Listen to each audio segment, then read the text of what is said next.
Oh, he dances down. Goes again now. Once again, uses the feet. Oh, he's not gonna. ঠিক এভাবেই ভারত বনাম বাংলাদেশ ম্যাচের মধ্যে ধারাভাষ্য করতে করতে ঠিক টিভি স্ক্রিনের দিকে চোখ চলে যায় তামিম ইকবালের।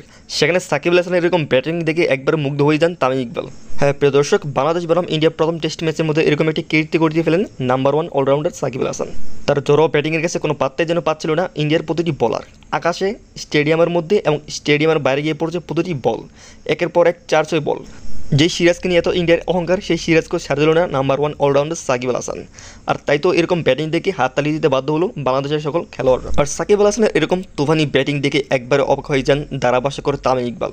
শুধু চেয়ে দেখেছিলেন তামিম ইকবাল সাকিব আল হাসানের এরকম জোরোয়া ব্যাটিং, আর মনে মনে ভাবছিলেন আয় হায় এই কীরকম ব্যাটিং করছে সাকিব, সে তো আমাকেও একবার পেছনে ফেলে দিবে এই রানের মাধ্যমে। প্রিয় দর্শক, এরকমই অবাক করা ঘটনা ঘটিয়ে ফেলেন সাকিব আল হাসান। তার জড়ো ব্যাটিংয়ে একবারে মুগ্ধ হয়ে যান তামিম ইকবাল পর্যন্ত। প্রিয় দর্শক, চ্যানেলে আপনারা নতুন হলে প্লিজ এই চ্যানেলটি সাবস্ক্রাইব করে আমার পাশে থাকবেন। সবাই ভালো থাকবেন, সুস্থ থাকবেন।